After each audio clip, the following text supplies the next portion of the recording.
Liftoff will start in T-minus 10 seconds. 10, 9, 8, 7, 6, 5, 4, 3, 2, 1. We have ignition. It's time! 15 seconds from Game 7 or from championship number 6. Jordan, open, Chicago with the lead! Behind the screen, Piper got a piece of it, it comes off. The Chicago Bulls have won their 6th NBA championship. Tying run at second, 2 out, Palmero over the head of Jenks. Uribe charges, throws, out! And the White Sox have won the World Series. To the far side around the 8-yard line to Hester. Under it, and to the middle with the 15, to the 20, breaks free of the 25, to the 30, to the outside, 40, midfield, 40, 30 on the coast, 20, 15, Hester 5. Oh!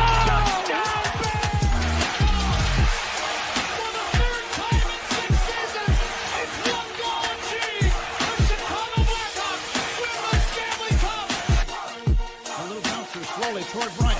You will glove it through to Rizzo. It's in time. And the Chicago Cubs win the World Series.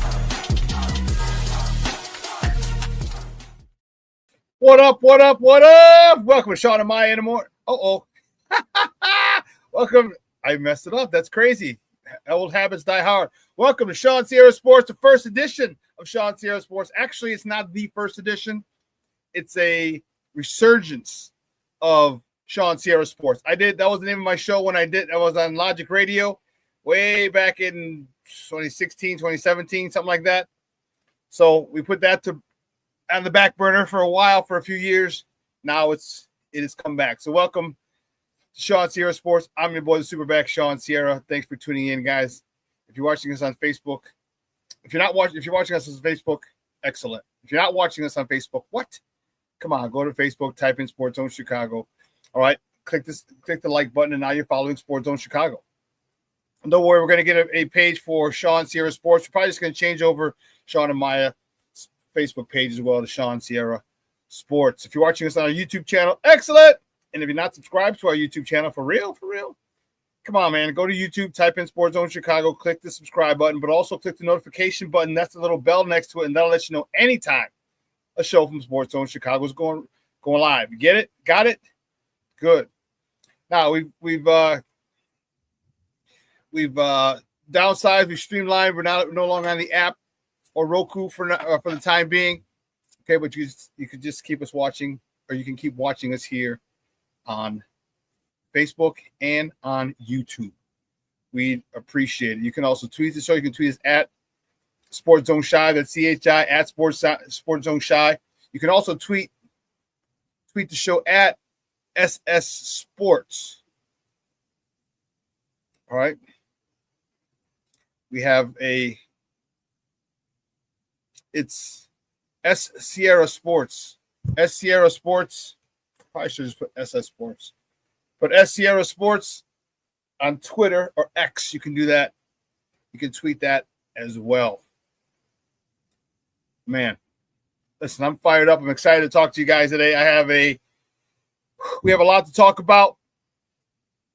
I have a lot on my mind, and man, I can't wait to get it going. Guys, we got a great show, but I need you to get interactive. So whatever platform you're watching us on, whether it's Facebook or YouTube, leave a question or comment on that platform. It'll come up here in a thread. We'll put it up on the screen. We'll incorporate it into the show, and that, my peoples, was what makes this, going to continue to make this the best morning Chicago sports talk show around, and that's you. So keep it up, baby. Bring them all. Questions, comments, smart-ass remarks, because ain't nobody skirt over here. Like The Rock said, baby, don't sing it. Just bring it. Let's check out the chat and see who we got here. Man, my man, Armando Emeterio Lara Jr. He's in first this morning.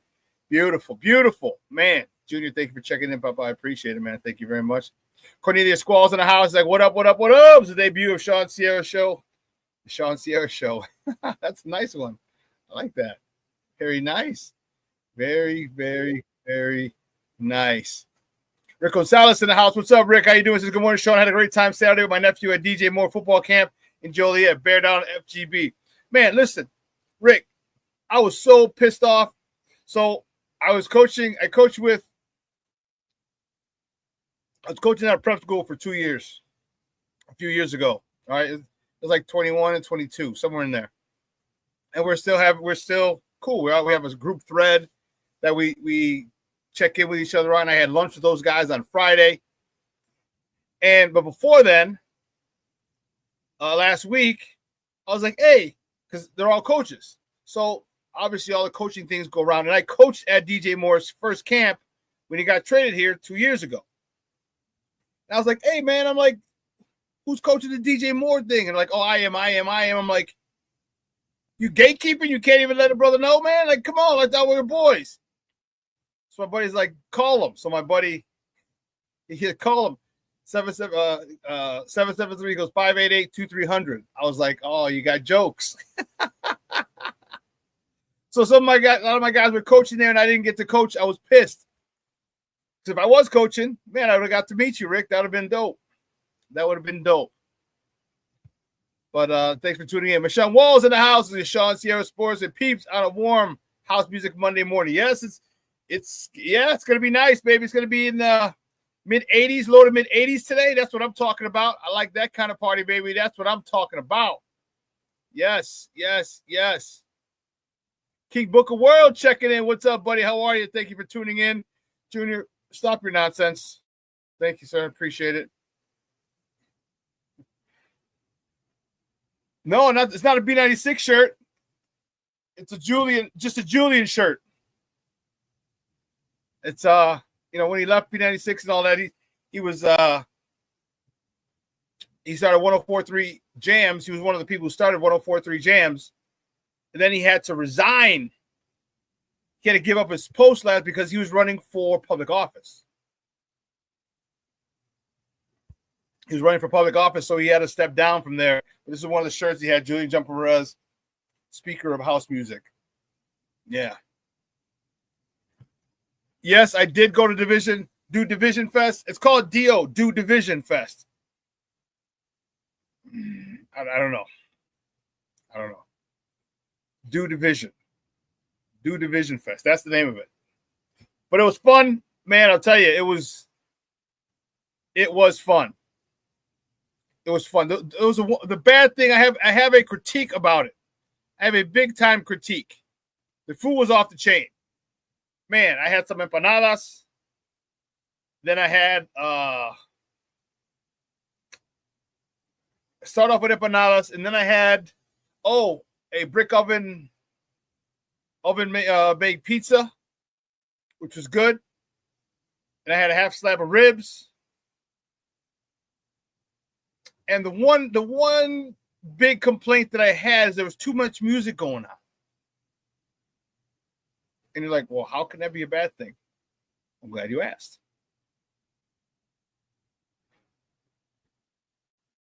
So it's from Damon, I want to say, to almost Western was Do Division Fest.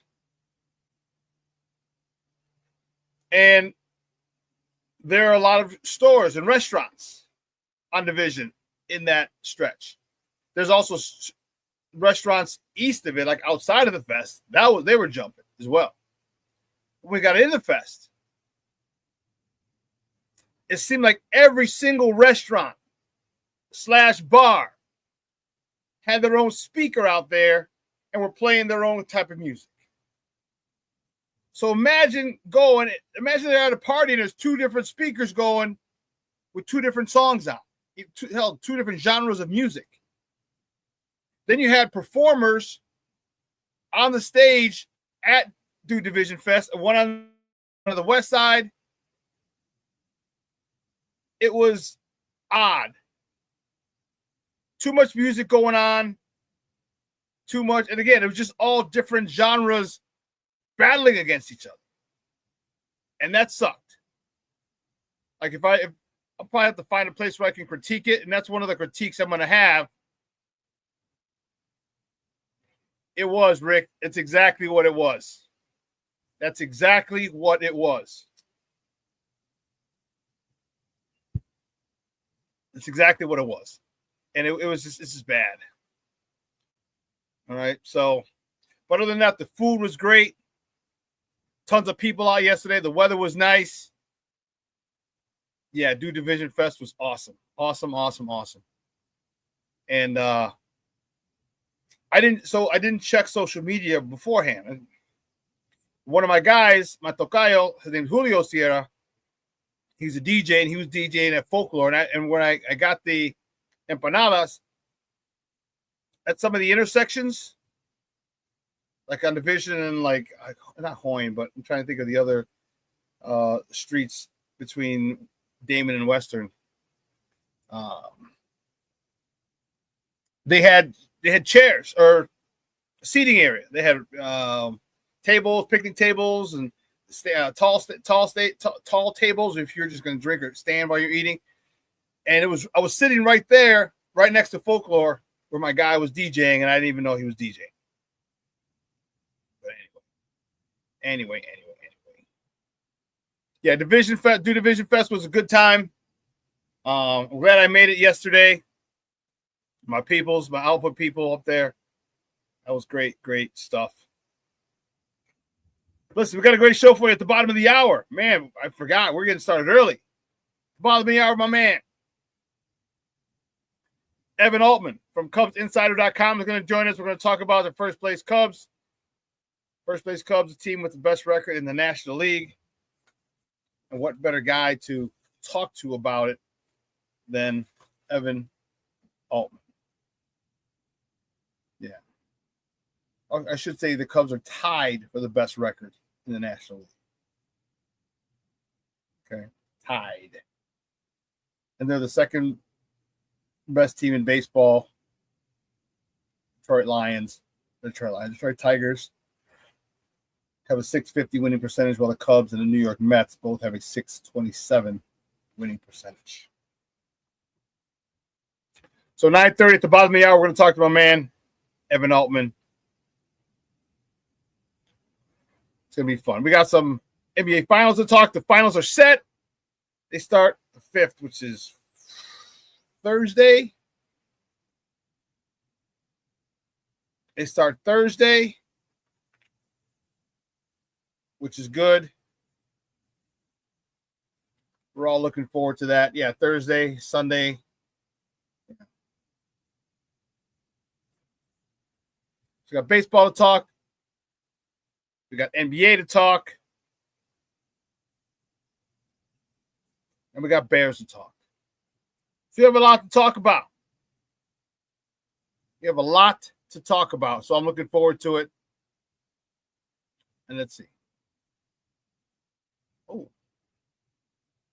Did I even do that? I don't even know if I did it. That's crazy.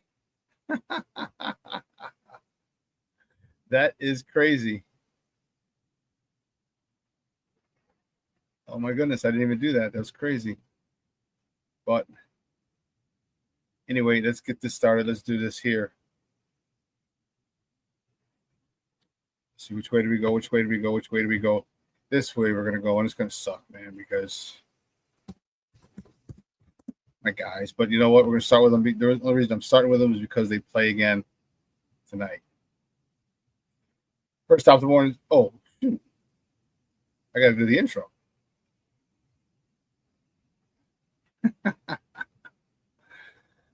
So, guys, you know how we do the first segment of every show? It's called Top of the Morning. It won't come just when you want it.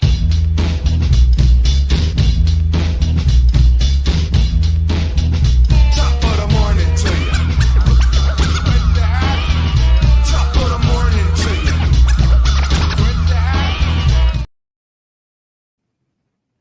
Let's go. The first. Now we can do this. First top of the morning topic, the good guys. Man, it was a rough one for my White Sox. White Sox, they fall to the Baltimore Orioles. They get swept after a 3-2 loss yesterday. Man, that sucked. All right, Hauser was on the bump. He got the loss. He's 1-1. The newly signed Hauser, he's been pitching well. He went 6 innings, 6.6 in the third inning, 8 hits, 3 earned runs, 1 walk, 6 punch-outs. Talkman. Man, Talkman had Cubs. Thanks for this guy.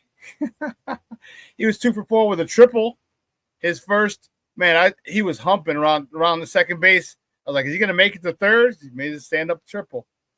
His third, he had a triple, his first of the season. He jacked a homer, his second of the season. He drove in an RBI, his 6th of the season. Chase Mydroth was 2 for 4. Andrew Benintendi was 2 for 4 as well. Staying with the White Sox, the White Sox return home for 7-game homestand starting tonight as they welcome the red-hot place Detroit Tigers. Excuse me. Sorry about that.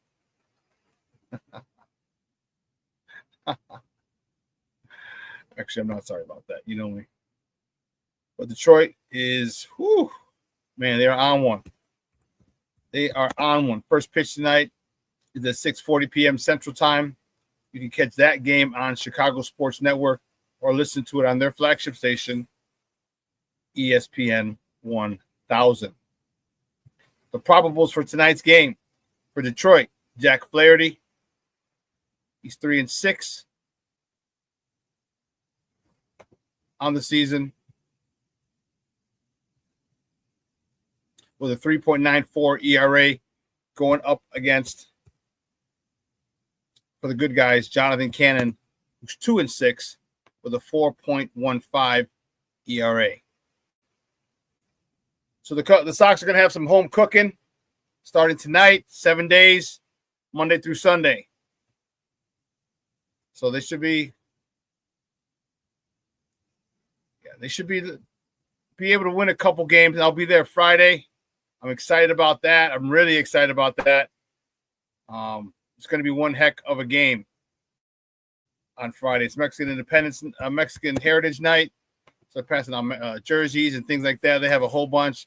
We're going with my buddy, and his tailgate it's going to be a vibe. Let me tell you something. It is going to be a vibe. I'm looking forward to it. That's going to be dope as hell. And because I know I know the DJs who were playing. They have a taquiza, so all the tacos you can eat. Come on, man. I have my new. Let me take this down. I got my new White Sox jersey. I'm going to break it out for Friday. Yes, baby, yes. So it's going to be a vibe, man, and I'm looking forward to it. I'm really, really looking forward to it. It's going to be one heck of. Yeah. You're a Sox fan. All we can say is we're not worse than the Rockies. Ain't that the truth, Rick? Ain't that the truth? Ain't that the truth? Whew. Well, keeping it moving, the next top of the morning topic. Cubs. Whatever.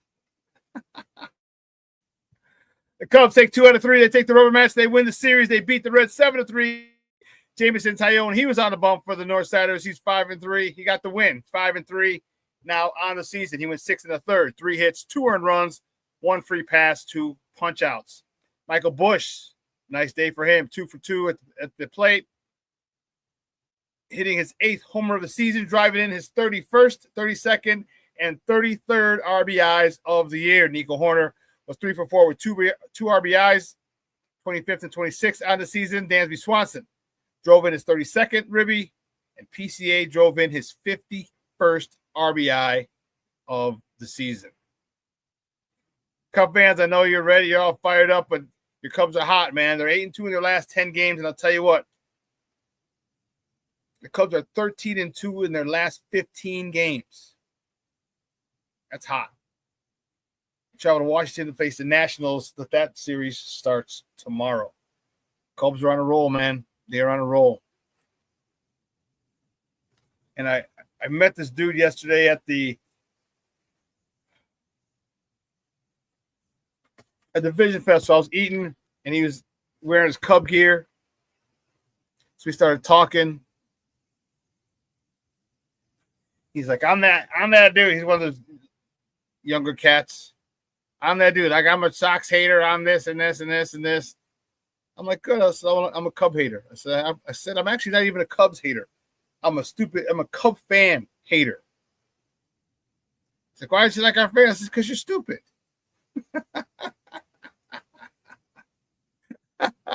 There was no violence about to take place. I would have destroyed him, but no, there was no violence. It was just he was just talking shit, and he didn't know I was talking shit back. He's like, it was funny. It was funny, you know, like. But I'm on the north side, so you know, technically it's the west side, but you know, I knew what I had to deal with. Yeah. Plankster checking in. What's up, Baba? How are you? Thank you so much. Appreciate you. King Book of World says, how the hell do you leave that many runners in scoring position in the series? Man, I don't even know. I ain't know. See, and here's the frustrating part, and this is why I feel we are better than last year. We're in games.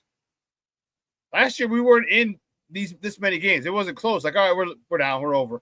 And not only that, but you saw them lose. You saw them get. Well, I shouldn't say lose. Of course, we saw them lose. We saw them lose 121 times. Well, what I'm saying is, you saw them quit. You saw them have no fight. You saw them have no desire, no passion. You saw it last year.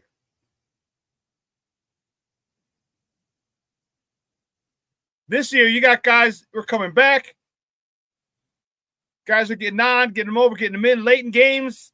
We've fallen short a few times, but it shows that the effort and the desire and the professionalism of these youngsters is there. It's great to see these youngsters not give up. And I know far too many times it ends with a loss, and that can wear on you. But I'll tell you what, as long as they continue to stick to the process, okay? As long as Will Venable tells them, hey, trust the process. It's going to suck for a while. It's going to suck, but hey, it's going to turn around, I tell you. And he gets them to buy in. You're going to see they're going to start to pull out these close games. The ball's going to bounce our way. It's going to go right over the second baseman or shortstop's glove. It's going to drop for a duck snort in between the right fielder, second baseman, and first baseman. It's going to happen. You're going to get broken. You're going to get a couple C&I singles. Right underneath the glove of the third baseman and the shortstop. It can't get it. It's going to bring in a run. It's going to happen. It just takes time. It just takes time.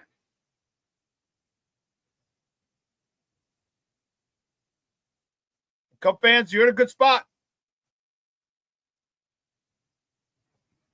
We're going to talk to Evan in a moment. And I'll tell you what, man. Very impressive what you're doing and how you're doing it. All right, you've lost your top two pitchers. You've lost your top two pitchers. And you still won 8 out of the last 10, 13 out of the last 15.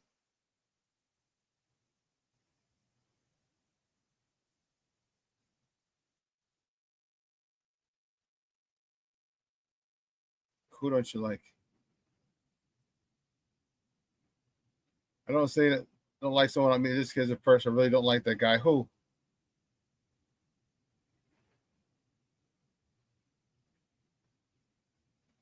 I don't know who you're talking about, King Book of World. I didn't see. Anyway, Rick Gonzalez asks, do you really think the White Sox manager will be here when we turn it around? I don't think so. I don't think so. I don't think this is the guy to take them to the promised land. Okay, I think he's a point A to point B type of guy.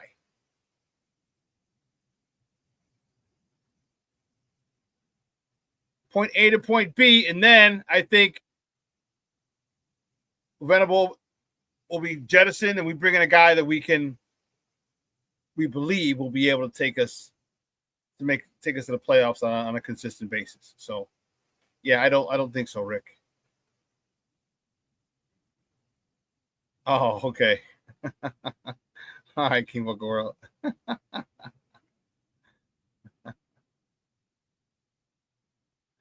Anyway, listen, we got to take a quick break. On the other side of the break, we're going to welcome my man, Evan Altman from CubsInsider.com. And you know it pains me. I don't get to talk shit to Cub fans. You guys are playing. So I preface it. So here's what I say now. I'm like, you guys suck, even though you're in first place and have the best record in the National League. I say that to my Cub fan friends. Yeah, you guys suck. I don't care if I don't care if you're in first place with the best record in the National League. You still suck. So that's how I talk to my Cub fan friends. I'm not going to do that to Evan. But we're going to welcome him on the other side of the break. So don't go anywhere, folks. Keep it locked right here. Shawn's Zero Sports.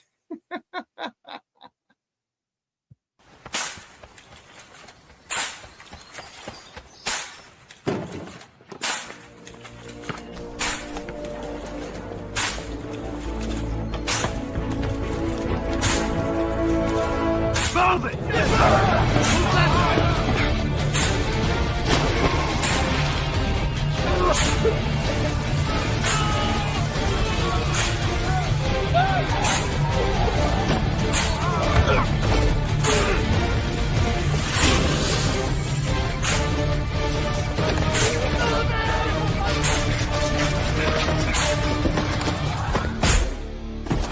Many will hear the calling.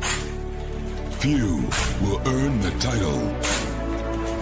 United States Marine. The few, the proud, the Marines.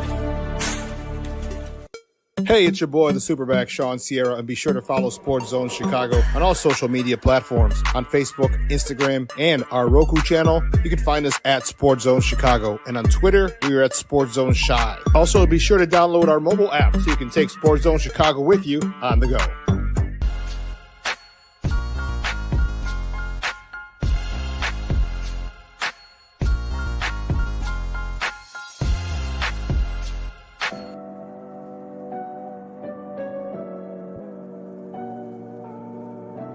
How do you take care of your mind health? For my mental health, I meditate in the mornings. I have my dogs. They're the best. I just find ways that help me just relax. Finding things that make me happy, like being close to my family. I meditate a lot and read books. I have hobbies outside of the game. I'm able to switch off. I'm able to turn my brain off from the game of basketball. Your mind health matters. Your mind health matters. We are looking for a few heroes, mentors, trailblazers, innovators, a passion to change lives, spark curiosity, open hearts, and awaken minds, help students answer the question, who am I? This could be your calling, but this is no job. It's the journey of a lifetime. Be a hero. Be a teacher. Mental health and learning disorders don't discriminate. 17 million children and adolescents in the United States live with disorders like anxiety, depression, ADHD, and dyslexia. Less than half get the help they need to thrive. Help the Child Mind Institute change these children's lives. Visit childmind.org.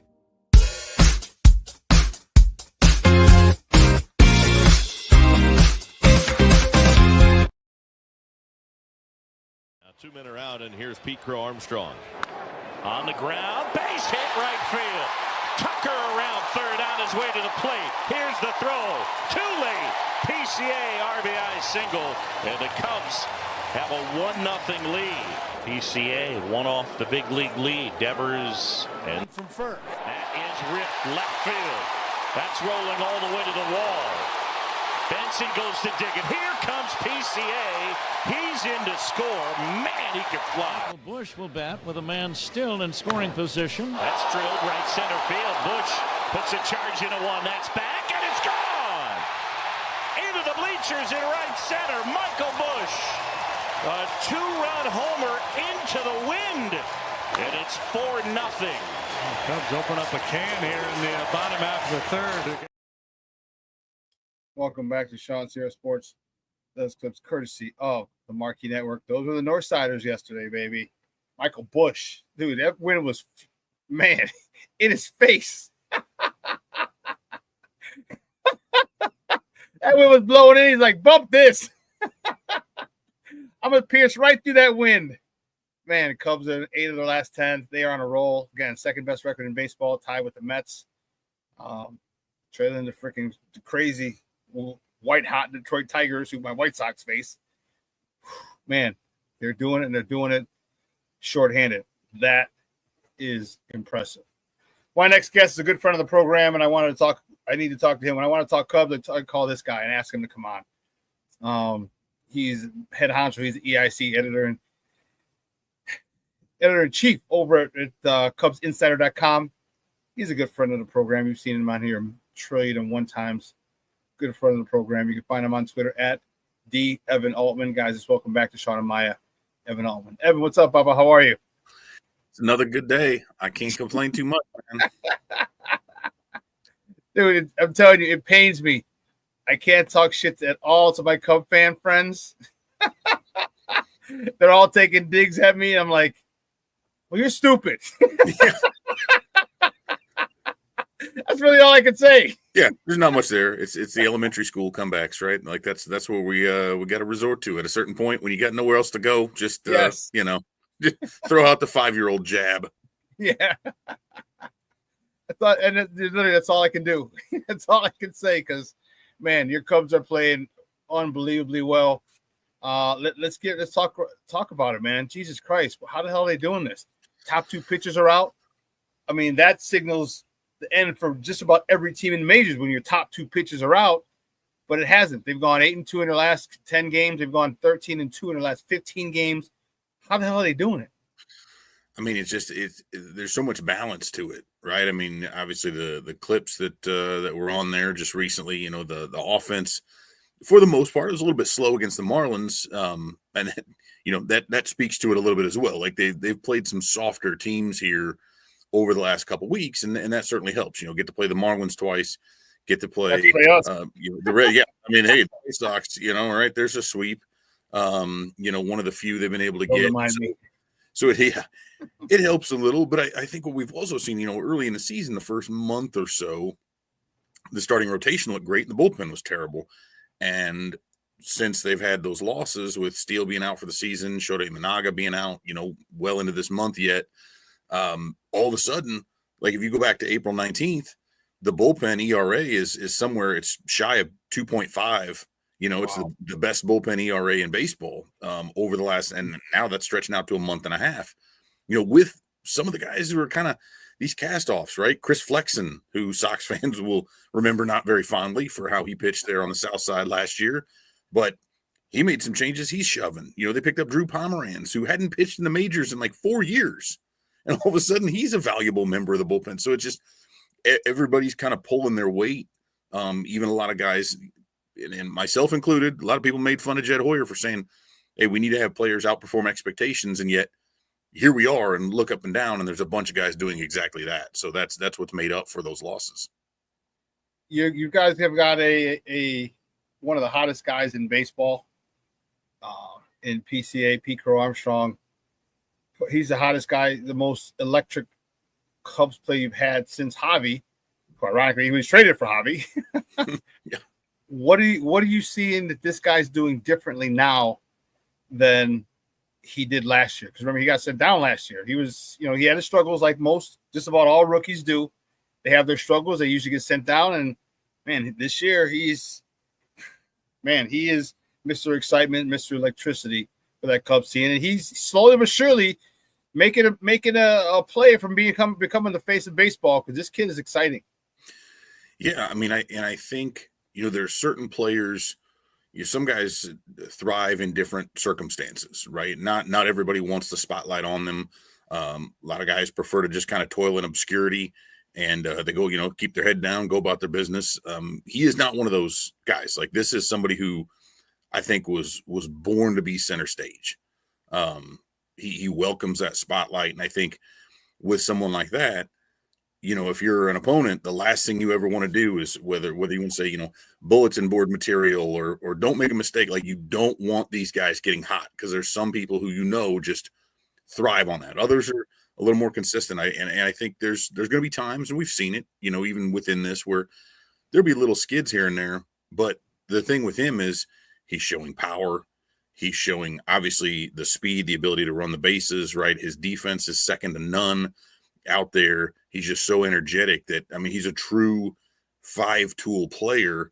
And the thing about a guy like that is, even if 1 or 2 or 3 of those tools aren't working on a given day or a given series, he's still got the other 2 or 3 or 4 that he can beat you with. And so I think he's coming to his own. He's very, very confident now. And that with a guy like that, again, we saw it with Javi, right? He would just get on these insane stretches where he's doing stuff nobody could have even imagined doing. Running back to home plate and then making it the second. Yeah. Like stuff that just makes other people lose their minds, right? Like, and that's kind of what it is. And so it's just been so fun to watch. And again, getting to see those two square off, and even more ironically than them being traded for each other is that Javi's been playing a lot of center field for the Tigers. So, you've got the two of them both playing out in center in this series coming up, of the two best records in baseball. So that's going to be really, really fun, I think, to see that kind of center stage, those type of electric personalities and playmakers. That's really, really good for baseball. And like you said, there's no game, with the exception of maybe some of the teams that draw a little bit better. But when you see PCA, like, he's on the road having his name chanted. He's in Tokyo and they're chanting his name, right? So you talk about the face of baseball and a guy who's really going to be exciting for a long, long time to come. He's at the top of the list. You also got another guy who's pretty damn good too, and that's King Tuck. I know he went out with a jam finger yesterday. He said he should be fine. He started off unbelievably hot, and every single freaking home run he hit. First of all, my guy Junior would text me. I got a text every time he swung at me. Oh, you're lucky he missed it. You're lucky. Like, every pitch and every at bat, I was getting a text from my guy Junior.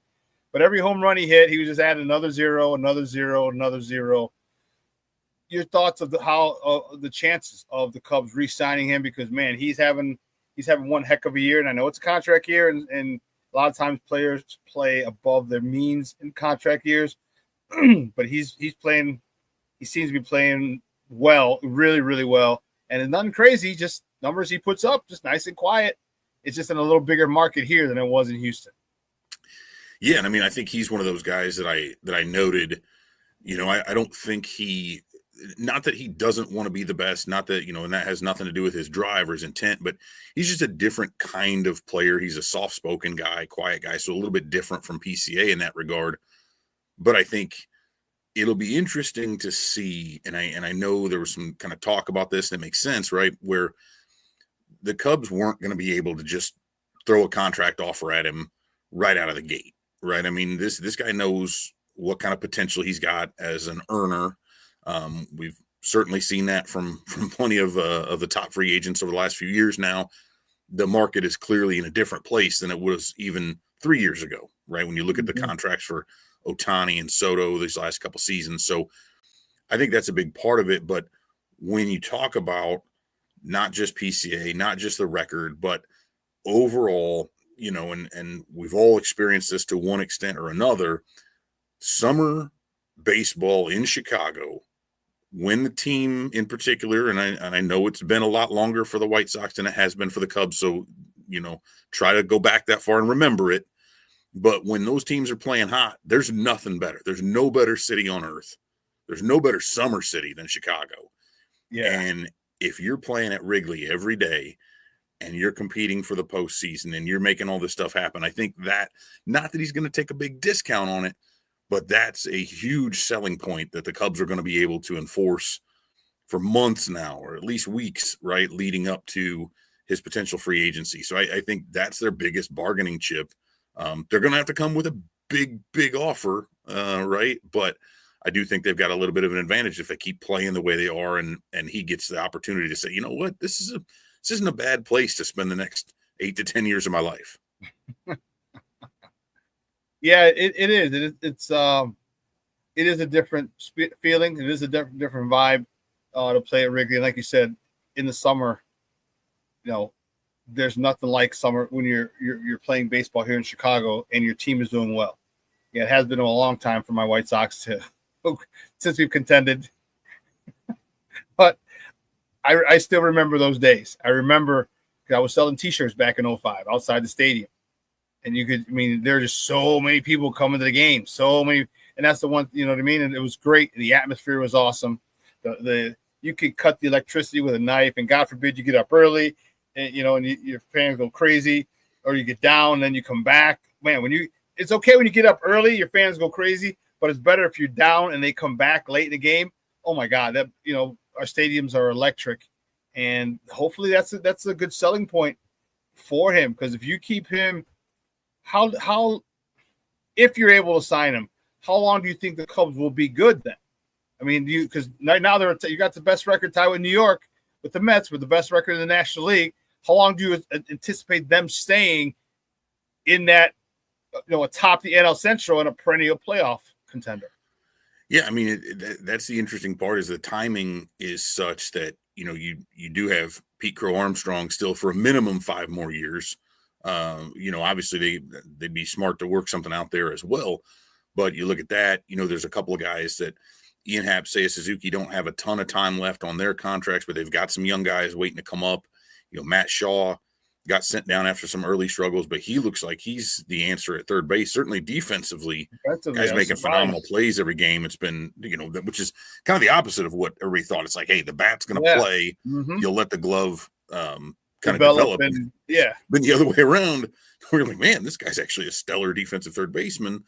So I think that, the core is there, and they've gotten, this is kind of what hurt them the last time around, is they brought a lot of these guys up kind of at similar times.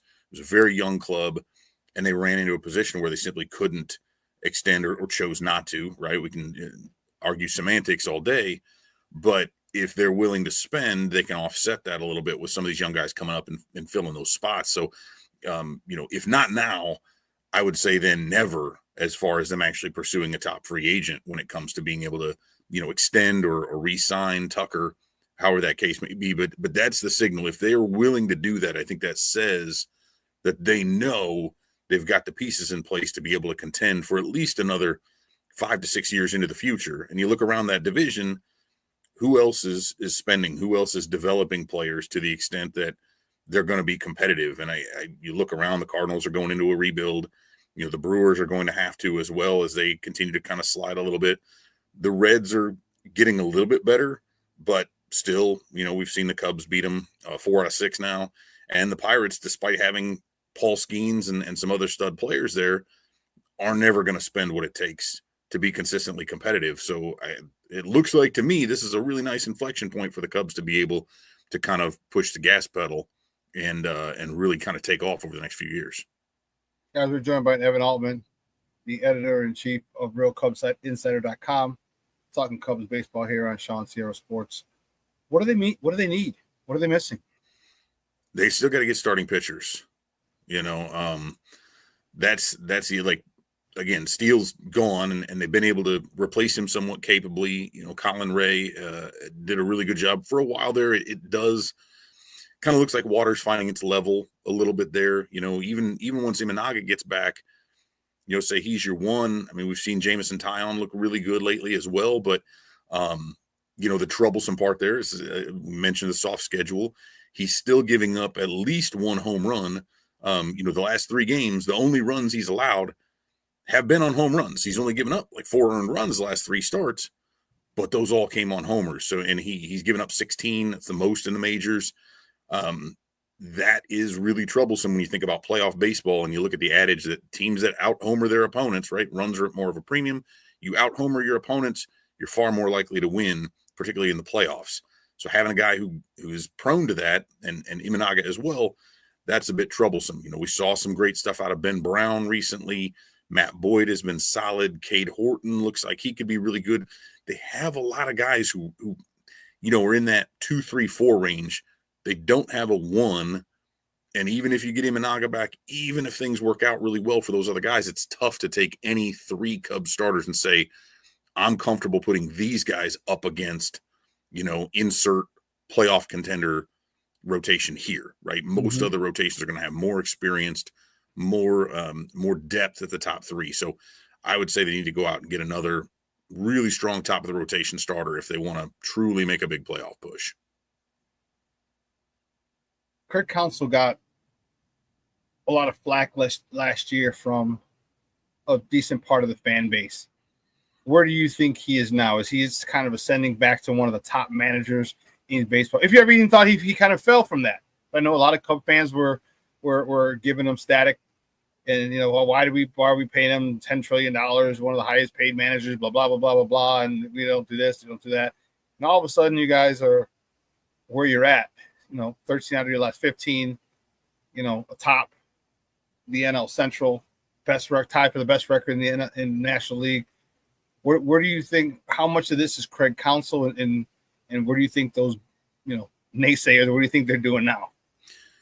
Yeah, I mean, I think at any time, you have a team that doesn't perform up to expectations, the finger's going to be pointed at the manager, right? First and foremost, although, he's only making some decisions. He can't go out there and swing the bat. He can't throw the ball. And I think what we saw last year, it did kind of feel like, they pushed in big time on his contract, making him the highest paid manager. And then they sort of backed off. It felt a little as though the front office or ownership or wherever you want to put that kind of was like, oh, well, this guy, we're seeing it in Cincinnati, right? A lot of people had this thought that, oh, man, Tito Francona is going to come in here and just turn it around. Like, well, it's not really the way it works, right? His previous stops, he's had plenty of good players. That's the manager isn't out there suddenly like these are professionals, right? It's not the Mighty Ducks. It's not something where you implement some cool little sayings and, have a training montage and everybody's better. But last year, I think there was some bad timing with a lot of the injuries. The bullpen was kind of in flux, and Counsell's a guy, a lot of people look at these managers as like master strategists. And I don't think that's his game as a manager. He's a people person, for lack of a better term. He's the Phil Jackson. Right? Jackson was not the strategist there with the Bulls. Jackson was understanding personalities, who fits together, how do we keep all these things balanced and, keep this guy from getting too high, this guy from getting too low. No pun intended with the Rodman stuff on getting too high. But there's a lot of things I think that if he gets the right guys around him, I think he was also given a lot of David Ross's coaching staff. There were some decisions that were out of his hands in that regard. That's been remade a little bit. And I think as such, he's got the lieutenants or whatever you want to call them kind of under him that can help implement a lot of the strategy stuff and a lot of the things they want to put into play. Then that allows him to kind of be a little bit more free as a manager to do what he does best. Michael Busch has come back and he's playing well this year. Talk to me about him and what do you think the issue was with him, because he didn't start off. He's having a heck of a year now. And this was one of the guys that you guys were kind of hoping would be one of your cornerstones, him and then Shaw on the other side. But what's the reason he's been having such a good season? I think he's at 8 homers so far this year. What do you think is the turnaround for him? Yeah, I think there's a couple things there. Again, it's the sport itself is so streaky by nature that sometimes when we look at things in real time, it's tough to really see. Dansby Swanson was in a similar spot earlier, even more so. Yeah. He had a really rough start, but that's kind of evened out. I think part of that, and something we saw lately, even though a lot of times people won't like it as much when, because Justin Turner hasn't been putting up very big numbers. But we've seen a lot of times when there's the other teams putting out a lefty pitcher, that Counsell will go with Justin Turner as a right-handed batter and playing first base, kind of give Busch the day off. So Busch had a couple 3 days in a row where they faced lefties. He might have gotten in late as a pinch hitter, but then we see him back in the lineup for Sunday. And what does he do?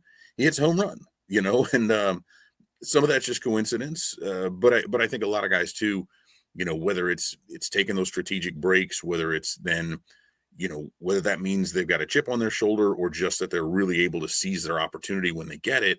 I do think that has helped him a little bit, is putting him in more advantageous situations to where he can really make the most of what he can do. And, would I like to see him face lefties more often? Yeah, absolutely. But it's hard to argue with the results they've been getting. So I think as far as that goes, Council's just kind of deploying him in a way that gives him the best opportunity to succeed. You mentioned Justin Turner, and yeah, he's having a rough time. But he's had a couple of key hits. That's just a veteran in him. He had I know he hit a double down the left field line one time. I think that might have won a game, and I think he hit another homer. Is that just a veteran in him? Just like, okay, not getting too high, getting too low, and saying, hey, I know I'm not producing, to the back of the baseball card, but I am, my experience can come in and get us a big hit or be a big contributor to this team still. Yeah, I mean, I think, when you talk about a guy who's, he's 40 years old, he's been around the game for a long time, even going back to college, right? Played in the College World Series. He's been on a few different teams. He's struggled early in his career. He's been overlooked. He kind of had a late rebirth there with the Dodgers, and he's been around. He's seen everything. He's faced everybody. And that kind of thing is valuable. I think where a lot of people discount that, right, is certainly early on the performance wasn't very good. A lot of that was because, there were the struggles at third base. They kept rotating guys through there. Again, him playing a little first, DHing when Seiya Suzuki was hurt. He was batting a little too high in the order for, I think, just about anyone's taste. And the issue with a guy like that is if he's out there every day, he's going to be exposed. The performance is really, because the performance does matter if you're out there every single day in the lineup. But if he's in a situational spot, pinch hitting late in the game, coming in for somebody, again, whether it be Bush or someone else, right? You want the righty to face a lefty, and having that veteran presence from a guy who I think, because of his demeanor, is going to be better in those pinch hit spots, going to be better in some of those late high leverage spots, just because he doesn't, the heartbeat doesn't change for him. And everybody, universally just raves about his clubhouse presence. And a lot of people will, I think, scoff at that, right? Oh, why we could just bring somebody up. But you could, if he plays at a replacement level, in theory, you could call up just about anyone to replace that production across the box score, possibly. But I will guarantee you there is not a rookie on earth who's going to be able to interact with the rest of the players, both pitchers and hitters. Because keep in mind, Turner's a guy who's mentoring some of the pitching staff as well, just understanding how the game works, how hitters think. There's no rookie, there's no second year, there's no fifth year player out there who's going to be able to come in and impart that knowledge and wisdom and be a part of that. So I think he's one of those glue guys that, as long as everyone else is pulling their weight, right, as long as he's not somebody who you're counting on to provide that production, he'll be able to do it in those little fits and spurts and kind of fill the gaps when needed. So love him as part of the roster, just as long as it's in a limited role.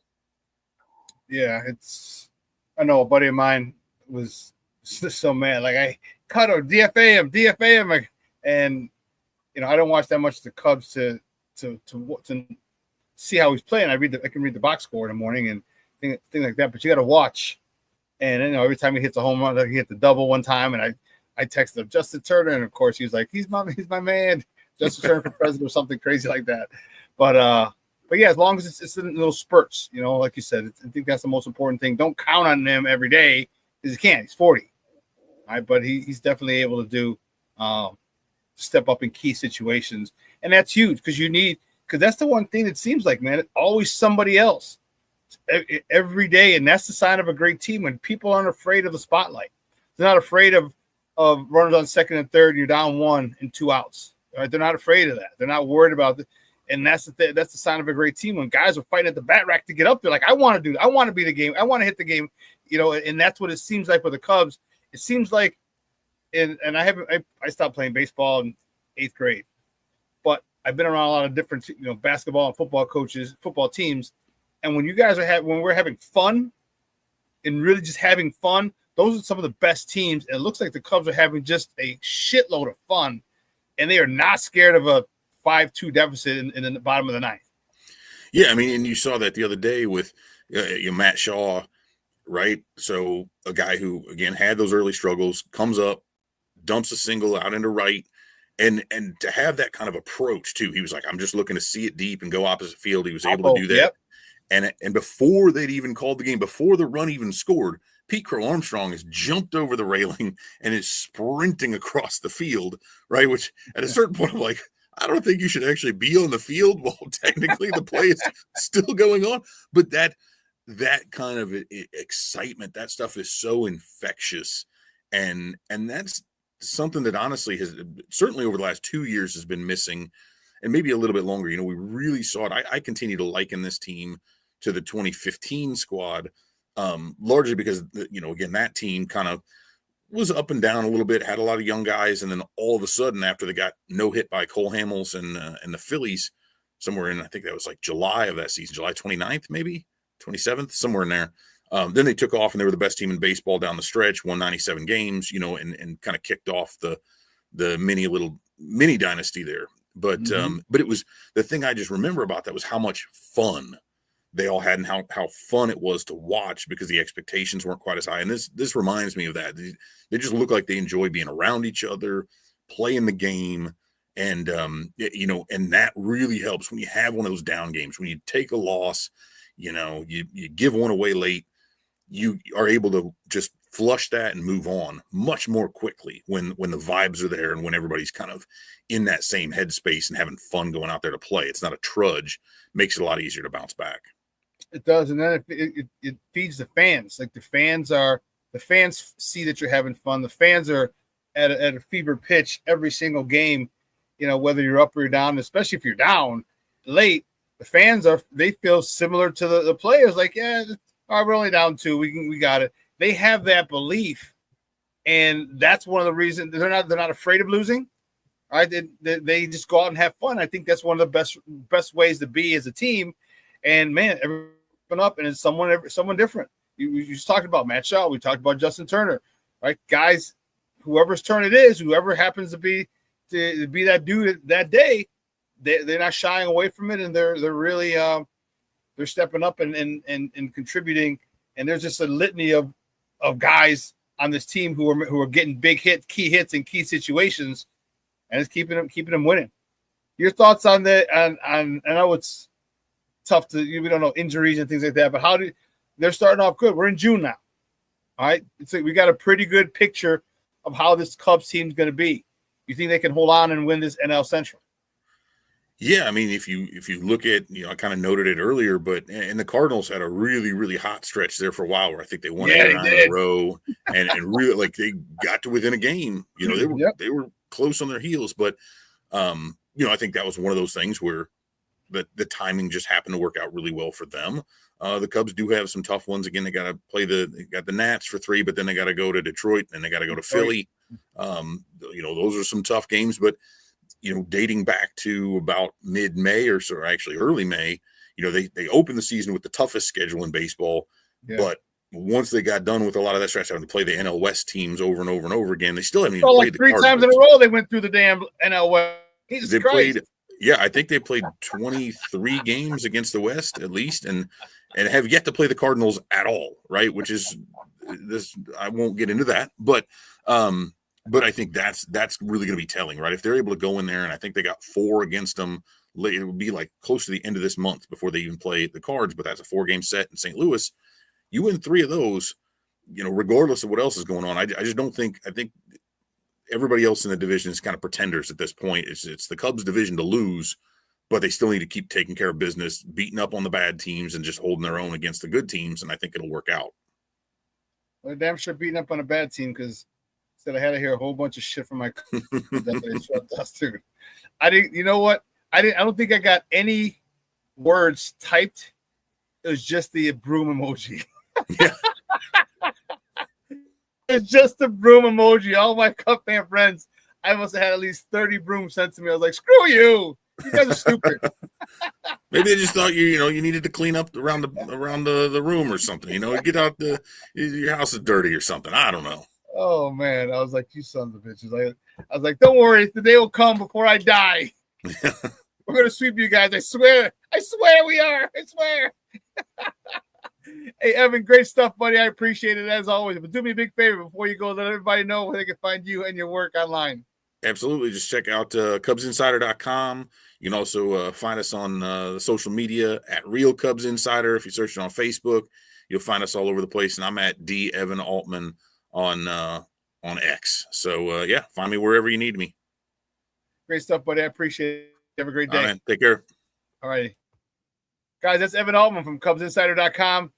Talking Cubs baseball, man. We're going to take a quick break. On the other side of the break, we got more sports to talk. We're talking a little White Sox, talk a little Sky, talk a little Bears.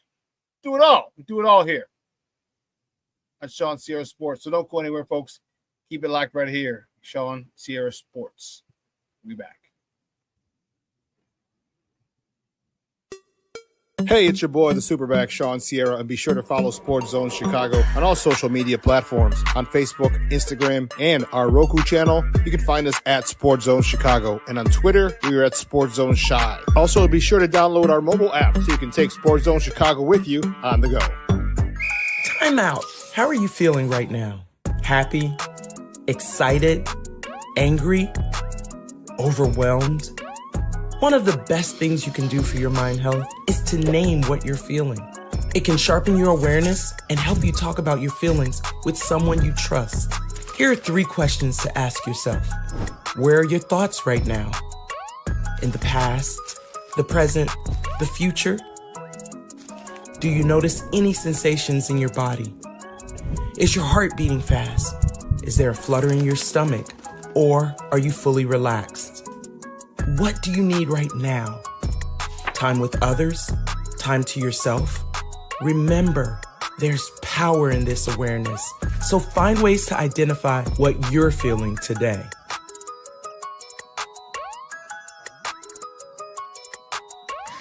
Hi, guys. Hey. Hi, Megan. Hey, Jessica. Megan, you're a tramp. Brian Fitch told me you guys made out. Everybody knows. He said your breath smells like garbage. And he almost puked. He says you're the most desperate girl he knows, besides your mom. How many boyfriends does she have anyway? Lots? Your makeup makes you look like a clown. That zit is huge, zit face.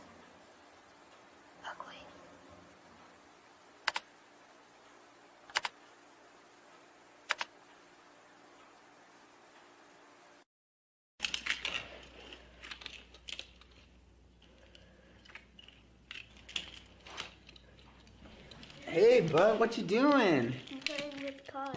Cars? Can you show me what a car does? Whoa, whoa, whoa, whoa, whoa. Hold on a second. First of all, this is a school zone. So you need to put down your cell phone, stop texting, and let's get to driving. Now you're coming up to a stop sign, right? You need to slow down and stop before you hit that Y line. I want you to look left, right, left. You don't want to get hit by a car going on your left, and to your right to make sure you don't get sideswiped by a guy coming from your right. You're coming, and you see a crosswalk. You better slow your horses down, because the #1 rule of driving is always yield to pedestrians. Now stop, pull over, and you are done driving. Gosh, what do they teach you kids in school nowadays?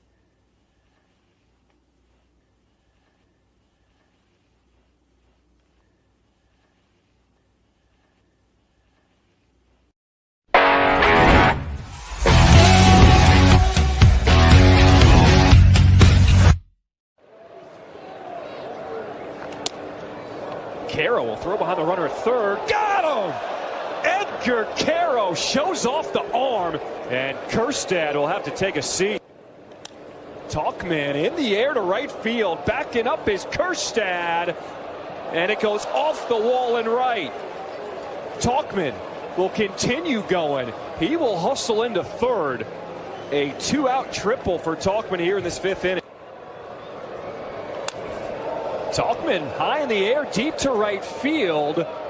And that one is out of here. Mike Talkman with his 2nd home run of the season. hits it high and just far enough over that wall in right field. Welcome back to Shawn Sierra Sports on Sports Zone Chicago. Those tips courtesy of Chicago Sportsnet. Those were the good guys on the south side. They were in B-more. All right, getting swept by the Orioles. And it was a tough one. Tough situation for the boys. They keep coming up short. All right, they're in a tough situation. They're getting their feet. You know what they're doing? They're getting experience. This is called getting experience. Okay. You're getting your ass kicked. All right, you're losing a lot of close games, and you're not getting your ass kicked so much as you would think. These kids are fighting. They're talented. Okay, they're fighting. They're just not experienced, and there's no substitute for experience. None.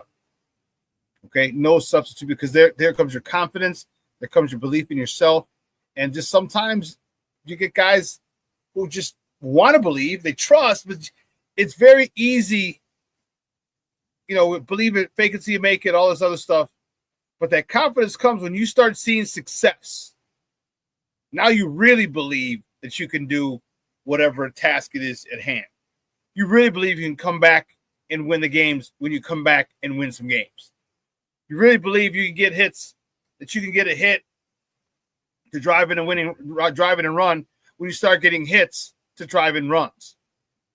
You start doing that, it becomes second nature, and the hesitation or the apprehension like you had of belief seems to fade away. Like, I did it before, I could do it again. And that's the most important thing. That's why you talk. Baseball is a grind. 162 games, flying in this city, flying out of that city, flying out of home, flying back home. All right, back-to-backs. I should say red-eye flights. All right, getaway days on Thursday to get to another city on Friday. And then you still got to perform. And I know it's not a physically daunting sport like football or hockey, but emotionally and mentally, it takes its toll. And you got to be strong. You got to be strong. You can't fold under the pressure of your first slump. All right, you've got to be able to work through it. You got to take criticism, constructive criticism or critiques from your coaches. Baseball's a grind, man. Baseball is definitely a grind. And it's tough. It is tough. My White Sox are going through it, and as I said, they're doing some good things, and I like it. All right,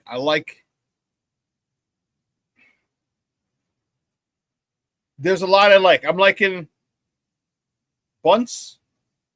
I'm liking pushing the guy over, hitting the ball to the right field to advance a runner to third. The Sox are doing a lot of good things, a lot of the fundamental things. I love it. Stealing bases. I love it. Okay? This is good baseball. It's fun on the south side. It's funner, not fun, because we're still losing. But it's more fun. It's more funner. It's an old word I just made up. More funner. To watch these youngsters, because you see the desire. You see the love of the game. And you're seeing good management. You're seeing good managing by Will Venable. Hats off to him. Hats off to him. It's his first managing gig, and you're going to have your struggles. It happens.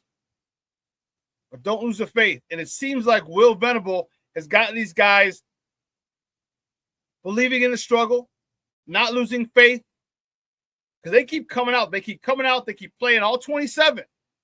They play all 27. And that's all you can ask as a fan. Okay? As a fan, you want to go out there and you want to see the team that you paid your hard-earned money for, you want to see them play till the final out. You want to see them believe until that final out that there's a chance to get to win that game if they're not. And when you see that, I'm telling you, Sox fans will not have a problem paying for that type of effort. That's what we want. We want to see guys who believe it. We want to see guys who, and what's going to happen? The law of averages. You're going to start winning some of those games. It happens. You're going to start winning some of those games. You got to let these guys develop. I think you have a nice little squad. We have a nice little squad here. Again, nothing. I'm not comparing them to the 1920s Yankees or anything, but you got a lot of nice, talented young players. Develop them. This is the big issue with the White Sox. No freaking development. In the last 30 years, the only two people you've drafted and developed that were all-stars were Frank Thomas and Tim Anderson. All right, you could say Louis Robert wasn't drafted. He was just signed. So if you want to say 3, okay, I'll give you 3. But 3 in 20 years, 30 years? Come on, man. Let these guys go. That's why when Elko got sent down, I was a little, why? Why? I know he was batting 186, but he only had 32 at-bats. And at 32 at-bats, he had 3 homers, like every 10 at-bats.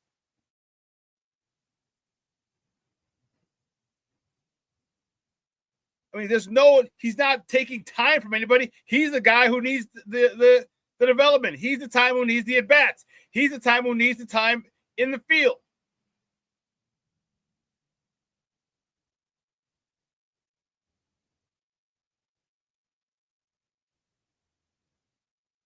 Rick said, it's hard for players to go all out when they know management is piss poor at best and they have no real plans going forward.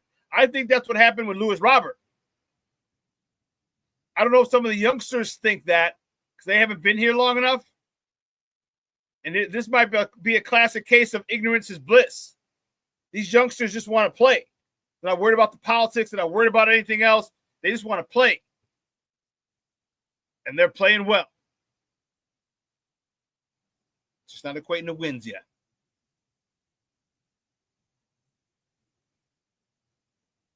Jay Greer said, I'd like to give a special shout out to my 10-year-old baby girl, Layla, who did a great job singing the national anthem at the Reading Phillies baseball game Saturday night. No shit. Dude, that's crazy. Dude, that is awesome. Dude, that is dope. You gotta be proud, Papa, man. Damn. She having that shit like a G. Give me that mic. Man, that is awesome, dude. Congratulations. I'm so happy for you, bro. Dude, awesome. Man, it's not easy because I don't know if any of you have ever sang the national anthem. It can be intimidating. I've never sang it for anything, but thinking about like that's you, like it's all you. Like you can play sports, all right, and you can screw up, but you have someone else have a dunk 5 seconds later. You forget about it, hit a homer, all right, score a touchdown after good. No, all the focus, everyone when they're not talking. Everyone is focused on you.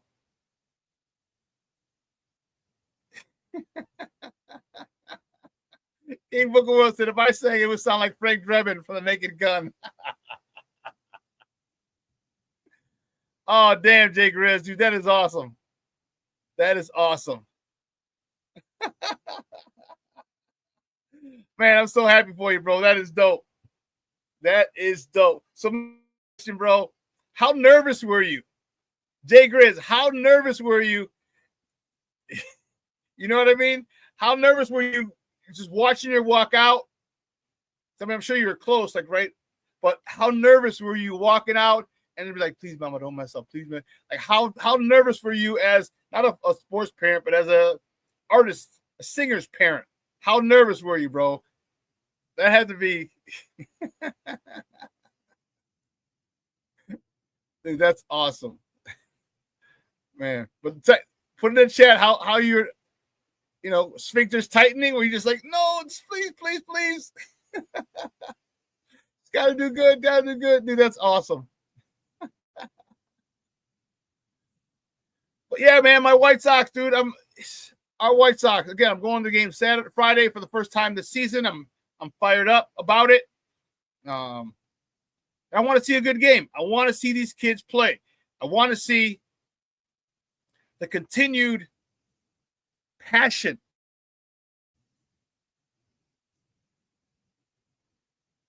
The continued passion that these young guys have. RJ Grizz said, I was more nervous than back when I played football myself in a big game at kickoff. And that's what a lot of parents will say, especially when your kids go out and they're doing something, sports, or in this case, singing. Yeah, a lot of times parents are so freaking nervous because you just want them to do well. And there's always that chance you've seen things like this go bad. You don't want to be the next one. You're praying that it's you know what I mean? So, dude, that's awesome, though, man. That's great. That is awesome. So is that what she wants to do? Become a singer? Get in that world? Is that what she's thinking at this stage of her life? Because she's 10, so she's gonna change. Think of all the shit that we wanted to do. I wanted to be a freaking astronaut. I wanted to be an astronaut at one point in my life when I was a kid. But is that what she's leaning toward now, bro? Oh, that's good. I was like, please don't mess this up because you hate for your kids to be disappointed. Yeah. Yeah. Man, she knocked it out of the park, huh? Dude, literally, pun intended. That's awesome, man. Again, dude. So you got it on video, Sage? You got that on your camera? So were you watching her or were you recording? What were you doing? Were you watching her or were you recording? Digger says she loved to entertain and be on stage. Oh, that's awesome. That's awesome. That's awesome. Oh man, I was recording. Okay. You got on the phone, you got to watch it. And was she was saying home of in the land of the free and the home of the brave, did a tear drop your eye? You get teared up knowing she just knocked this shit out of the park?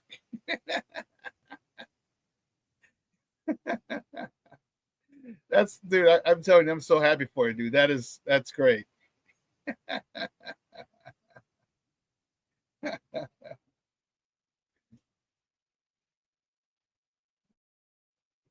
Listen, switching gears. The Sky got their first win over the Dallas Wings last week. And it was long overdue. Definitely had a tear or two, man. That's awesome, bro. That's awesome. That is so awesome. Roberto Ramirez, my man, says, Jay Grizz, that's great, Papa, proud Papa.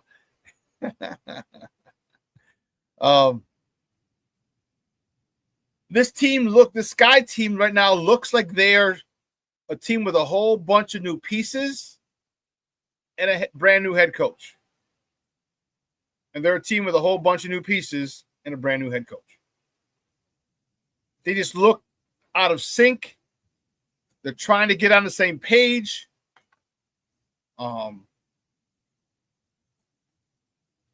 They have talented players, but they just can't get it right. And it's frustrating because there's talent on this squad. All right, and they have to do a better job of playing together, and that comes with time. No ifs, ands, or buts. You can't rush that process. Sometimes it happens quicker than others, but you can't rush it. You can't push the process. The process is the process, and it's gonna take as long as it decides to take. But man, Angel Reese, like, I love my girl, but she's got to do a better job of layups. All right. She got so many damn rebounds because she misses so many bunnies. She misses so many layups.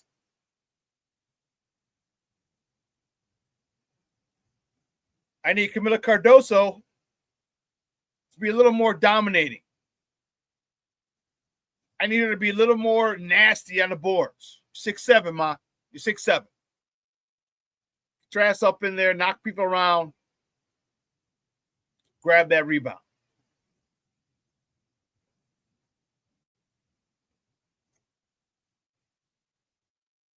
Kylie Van Lith, youngster. She's been around. 3 teams in college.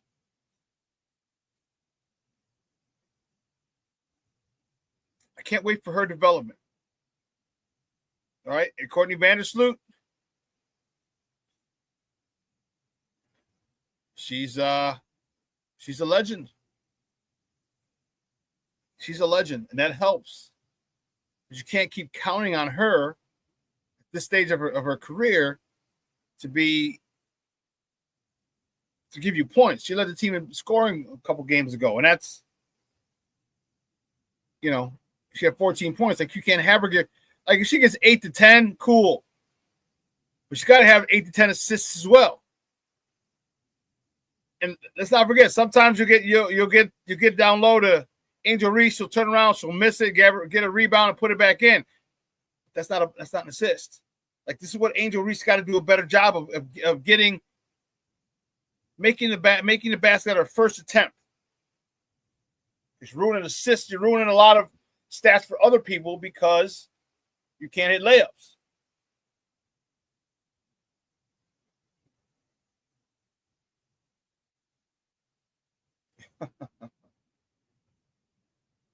What did you say, Junior? Junior said, Angel Reese said a prime Allen Iverson would lose a one-on-one game against prime Brittany Griner.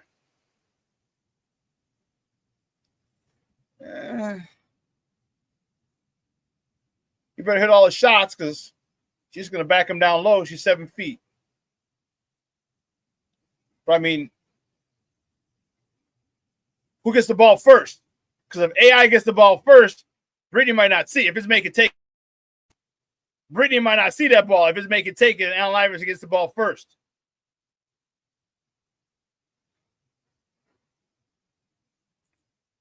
Yeah, I don't know about that one. I don't know.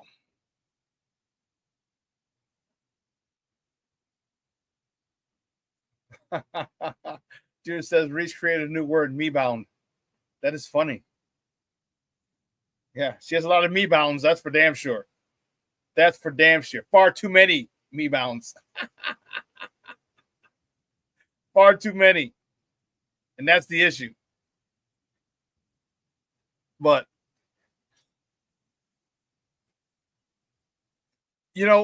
people have talked about Caitlin Clark, and she's dealt with a lot of BS that she shouldn't have had to deal with. All right. But the thing about Caitlin Clark is a generational player. People are filling arenas. Teams are moving to NBA-sized arena and selling out when Caitlin Clark comes to town. She's that good. She's that good. And the jealousy that permeates from the WNBA from some of its players is mind-boggling. Why are you jealous? This girl's bringing more eyes to your sport, more eyes to you. Contracts will be bigger. You get bigger sponsors, more money. It doesn't make sense why people are hating on her. She is a force. If you don't believe it, look at this. Now, remember, the Sky hosts the Indiana Fever twice this year. And both of those games got moved from Wintrust Arena, which is in the South Loop. They got moved to the United Center. And I don't know if it was sold out or not, but I'll tell you what, they were pretty close to it. And here's what happens. So Caitlin Clark gets hurt. So on Saturday, the game is Saturday. The ticket prices for the game this Saturday averaged like $86, and that was before Caitlin Clark got injured because of a renewal of the rivalry. You know, they got a little testy first meeting, and you know, hard foul by Caitlin. Angel gets up, gets in her face, and here's what it is after. $25 once Caitlin Clark's injuries is announced. No one gives a damn about this game. No one, and it sucks.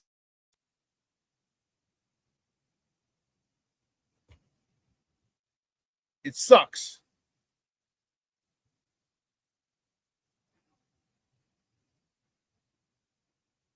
She's got to get more love. Now, I'm not her on a pedestal or a women's basketball Mount Rushmore. No.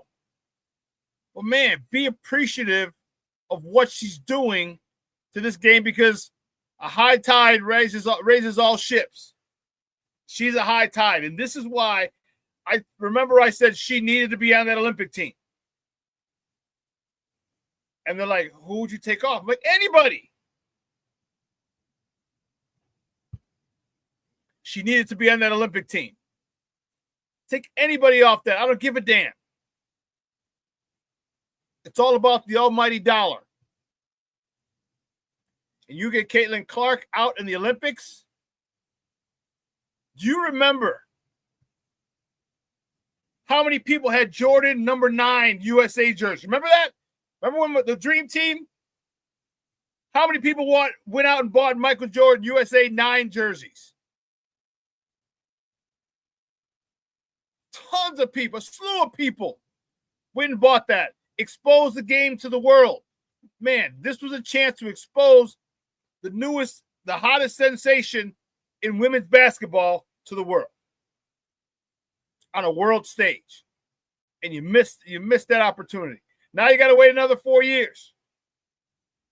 I assume, barring injury and the good Lord willing the creek don't rise, she'll be back in the next Olympics. But you want to ride that momentum of popularity that women's college basketball has and women's basketball. I felt there was a perfect segue. She tore up America, and now let her get exposed and tear up the world. There will be so many people who would want her autograph. I'm talking players. Remember the Dream Team? So many teams wanted autographs before the game. They knew they were going to lose by 50. They just wanted an autograph before the game, and that's how it would be with Caitlin. A whole bunch of young girls looking up to this American. And why they passed on an opportunity, I don't know.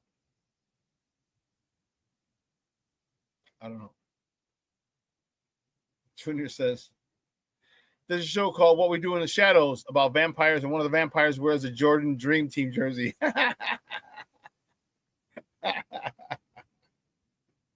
Oh, that's crazy. That's funny. That's funny.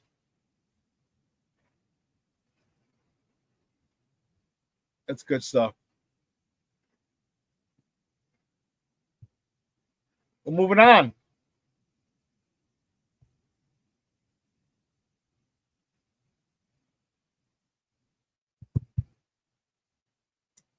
The Bears had OTAs last week. The media had media access one day. They have the last 2 weeks. They have it again this week. And we got out. Caleb Williams got out in front of that story. I shouldn't say got out. He responded finally. He talked about his whole situation that he interviewed that him and his dad had with Seth Wickersham on his new book that's coming out later this year.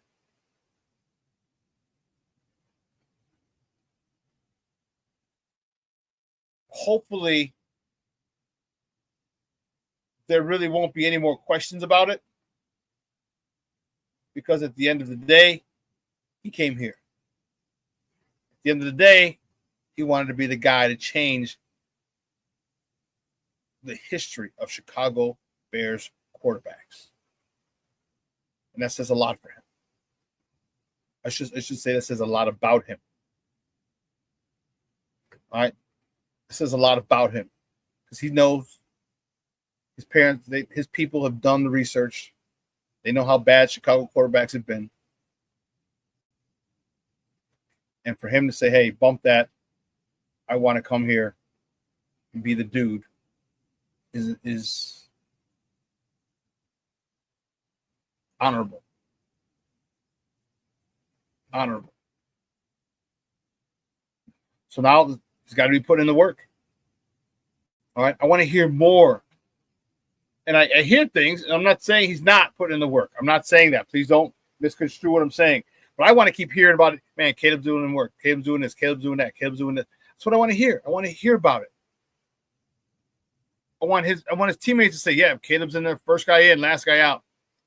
These are the things that I want to hear.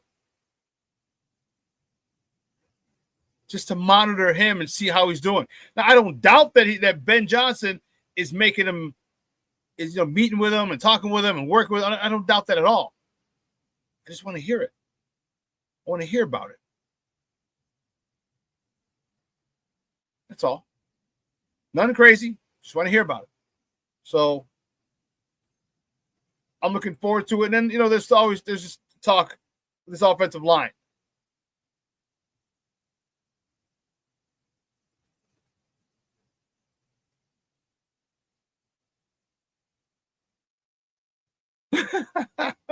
Rick's like, Clark is getting treated like Mike and Pip did crew coach at the Olympics. Yeah, for real. That's a good comparison. I do too, King Booker Woods. I like what I'm hearing about Rosher, the offensive line coach. And that's a great thing. When this guy's holding people accountable, this guy is, I like what they're doing with the left tackle spot. 1 week it's Kieran Amagaji getting the reps with the ones. The next week it was Ozzie Trapillo getting reps with all the ones. All right, so you're getting equal time. You're getting enough time. Is it enough to unseat Braxton Jones? I don't know. Remember, Braxton Jones is coming off an injury, a broken ankle. So he's going to be nowhere near as strong as he should be, as quick, as explosive. All right, he just lost a lot of time.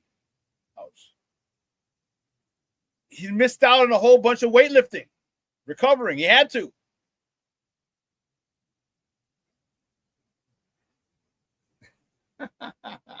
Jay Grid said, "Come on, SuperBack, you want to hear about how to join Stephon Diggs' yacht party with the pink powdery substance." I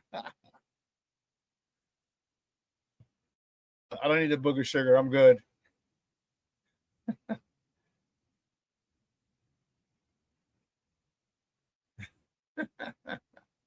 Rick Gonzalez says Swift better go over 1,000 yards this year. He says over under 1,100 for Swift. Shawn, good question. I say over. And I think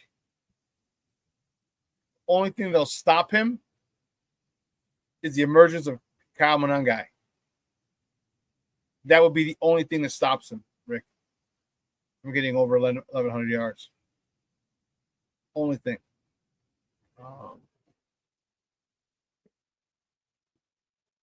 Because if Kyle Monangai continues to play and is as productive as he was in college, they're going to split time. Big time. Or definitely they're going to split time. They're going to, and I think Roschon Johnson's lone man is the odd man out here, although he could still be their short down back. If I were him, if that's what you're relegated to, bro, you better embrace it. You better embrace it because you don't know that could be your calling card.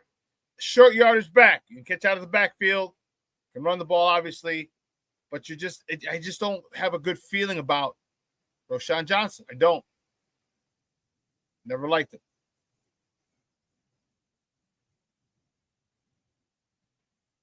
But if that's the case, if Roschon Johnson, hey, I'm good. But I think that Swift should get over 1,100 yards this year. We're going to be ball run dominant team. While you let Caleb get comfortable and get his feet under, his sea legs under him, so to speak. Yeah, I think 1,100 yards is good, Rick. I got over 1,100. But it's going to start with the offensive line that we're talking about. JonahJackson, Drew Dahlman, Darnell Wright, Joe Tunney, and they got to figure out that left tackle spot. But I think it's an upgrade from last year. I think that's going to improve the run game, which improves the passing game. I just feel I'm watching these guys, and here's the cool part. Here's where development comes in. Kieran Amagaji, your 4th rounder. If you don't start, no problem. Learn from these guys, because none of these guys that we got in the offseason, the 3 interior, none of them were first rounders.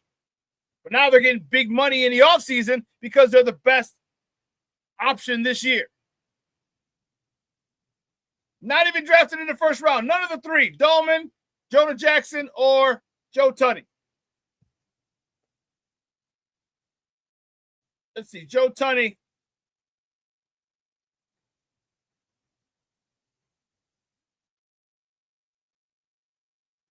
Joe Tunney, 3rd round, number 78 overall.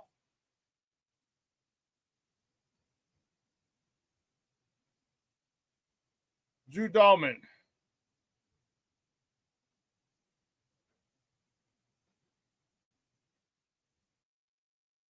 Plays Stafford.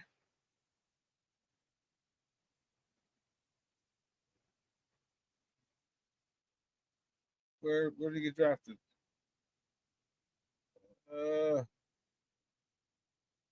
Come on. Here you go. Figure it out right here. 4th round. Joe Tunney's the 3rd round. Drew Dahlman's the 4th round. And Josh. What's Josh's last name? Josh Jackson.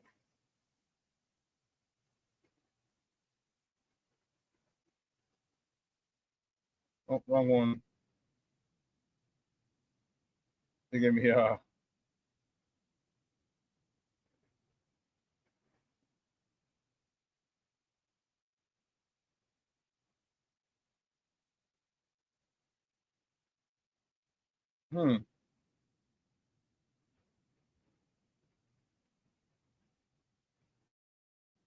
can't even think of it now. But we got 3rd rounder and a 4th rounder. So you're looking at this. So this is where development comes in. This is where we got to get the Kieran Amagaji developed. We get our backup guys developed. So if and when someone goes down, we got someone to seamlessly step in. Seamlessly. I put Josh. It's not Josh, Jonah.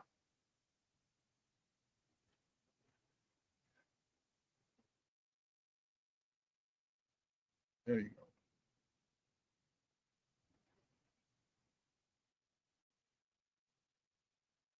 JonahJackson, here we go.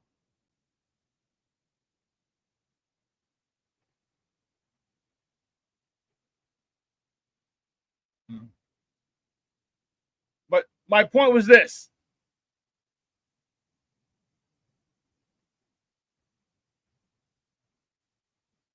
We're getting guys in the 3rd and 4th round who are demanding crazy money from their development.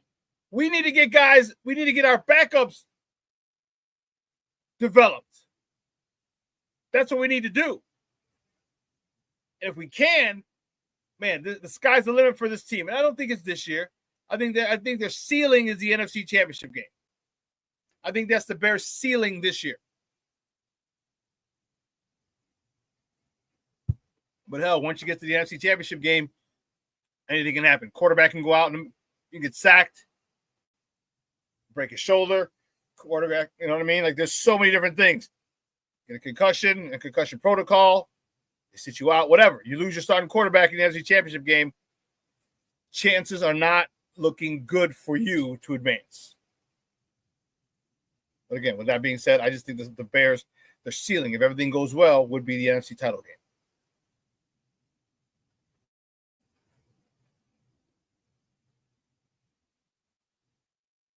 So now everything to me is in Caleb's hands. Yeah, I was going to say that too, Rick. I didn't want to say it. Quarterback can have a knee issue, Cutler. I was going to say it.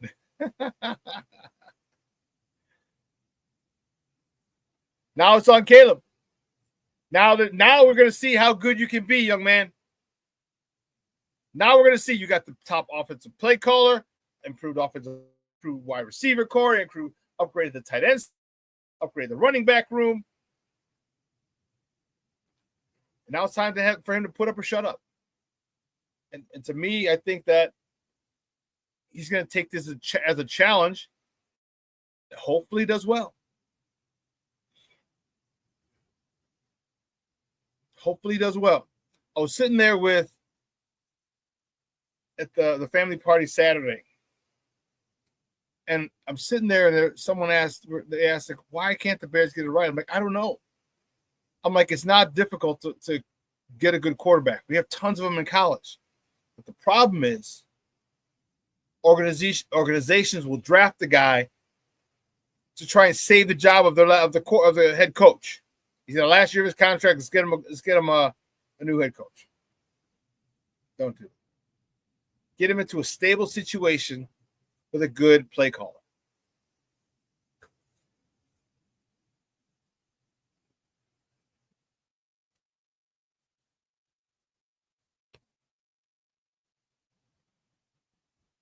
King Booker says, first half of the season win with Caleb, the second half you win because of him. I think that's a pretty fair assessment. That's a fair assessment. King Booker World. Yeah, we're going to win because of him toward the end of the season. I think I'm confident enough to say that. And that's important because now he knows he's got to perform. And I think he's a guy who seems to love the spotlight. And that's okay. I love the spotlight too. I play.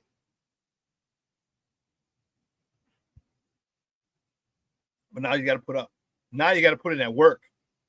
You got to put in that crazy, crazy, crazy work. Because if you do, man, our Bears are going to be fun. If you don't,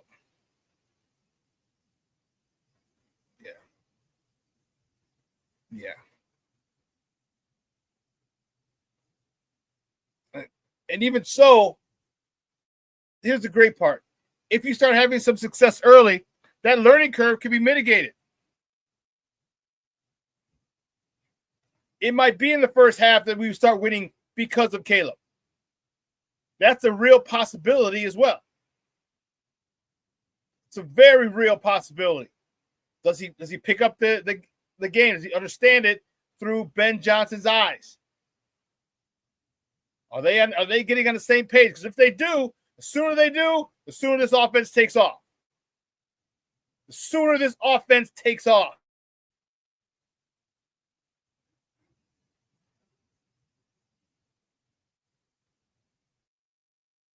Caleb's got to be put into work. There's a lot I'm looking forward to. This offensive, I'm looking forward to this defensive line. I really am. I'm anxious to see how we get to the quarterback, how we pressure the quarterback. I'm anxious to see who steps up, who takes a step forward as far as development goes.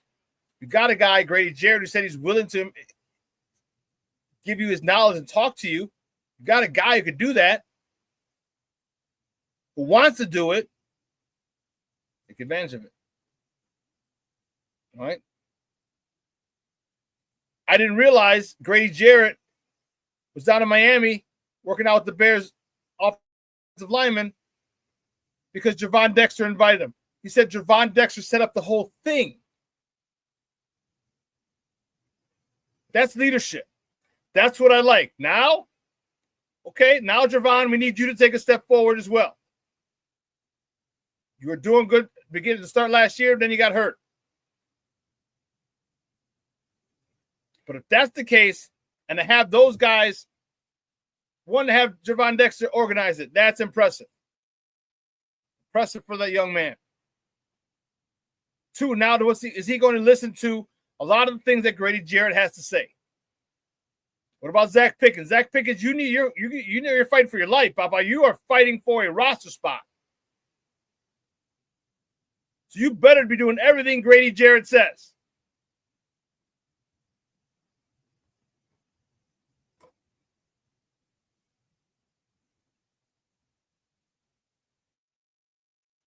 So you got offensive linemen working together, defensive linemen working together.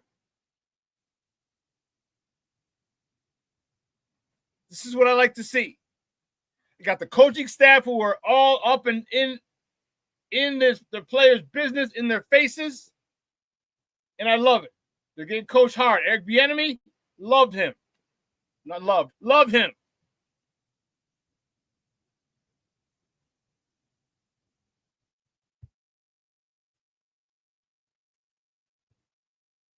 You see Dexter's not even rated in the top 32. Yeah, don't worry about PFF, dude. I don't even know, bro. I don't know who watches films, who grades. They just have some weird ass bullshit sometimes. Do you know how to watch film? Do you know what college or what NFL line coach is like?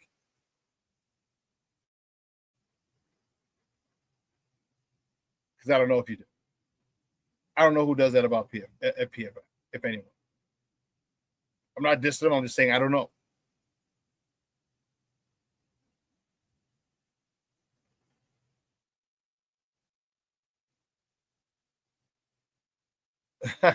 It's a short A is in the house. What's up, Baba? I said, just letting you know I've had you on the entire time. Just can't chat. Bear down. Bear down, Shorty.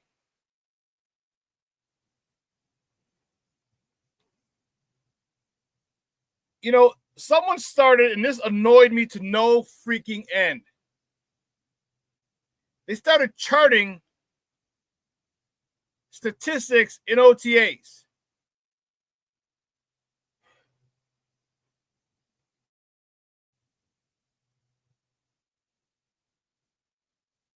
Why are you counting passing stats in OTAs? This one, you know, this offseason is so slow and ain't shit to talk about, is now you're creating pass statistics from OTAs. And we do it here as a fan base. We're meatheads. They're talking about Caleb's day at the office. Other teams like the Browns and their beat writers or their writers. Shadur Sanders was perfect today from the field. I'm like, it's a basketball game. He's perfect for the field. What the hell is that about? But now people are. This is what, man. Everybody wants to know passing stats for OTAs. What the hell? And then make hot takes off of the passing stats. Incredible. Now, mind you, of course, you want your quarterback to be able to, as he's learning a new offense, to be successful. Of course you do. There's going to be bumps and bruises, bumps in the road. You know, people putting up stats for OTAs. Come on, man, get a life. Get a life. Get a life. Get a life.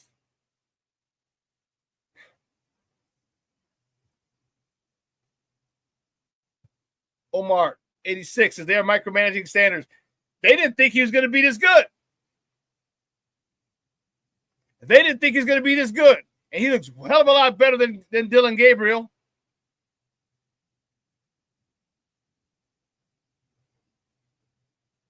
A hell of a lot better. So my question is this. What's going to happen when he takes over the starting job with it?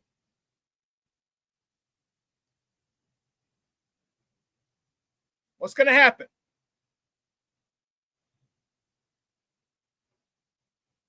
Because many reports that I've read, they anticipate Sanders taking over the job throughout sometime during the year.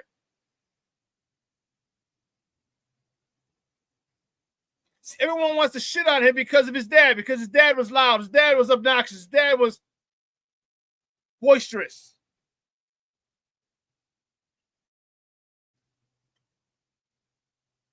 Sit there and maybe get upset because he wasn't prepared. He might have had a sense of entitlement. All that's cool. You need to focus on, is he a good football player? And is he a leader? Because as a quarterback, you're going to want him to be a leader. And how did you not see those things? You had to do your due diligence on him.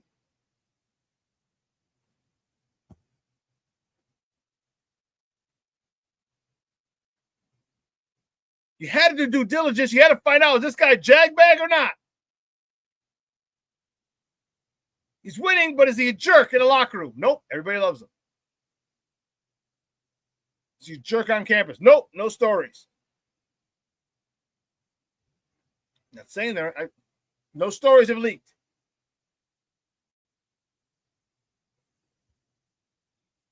And that's what the strong father, because I'm telling you, Deion probably said, hey, listen, you do something stupid on campus, you're embarrassing my last name and my father's last name and your last name. You're embarrassing that. So yeah, I haven't seen anything bad about him. Again, maybe a little cocky, maybe a little entitled, but is that dude a good football player? Yes. 71% from the field, 71% completion package, 71% completion percentage in college.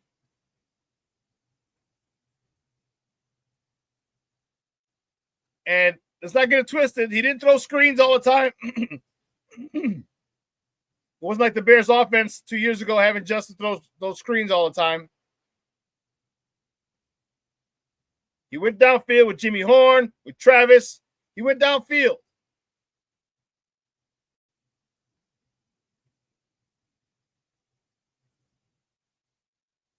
And everyone says, oh, you got Travis Hunter. Why can't it be Travis Hunter had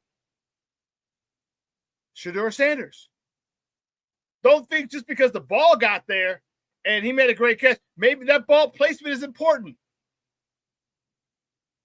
He gave Travis Hunter the opportunity to make a good catch. Don't just look at the dunk, look at the assist. He's got a first-round receiver in it, and you're not giving a quarterback love? Doesn't make sense. In my opinion, doesn't make sense. But I digress.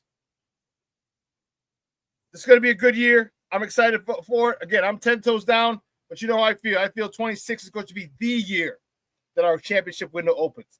But I'm going to be present here in 2025, enjoying the ride, enjoying the development, watching this team as they get cohesive throughout the season. I can't wait. Listen, 2 hours is coming and going. I want to thank my guest, Evan Alman from CubsInsider.com. Came on and talked some Cubs baseball with us. I want to thank you guys. This chat was live. The first episode of Shawn Sierra Sports. Gonna take a minute. It's a resurgence because this was my show, the name of my show when I was at Logic Radio.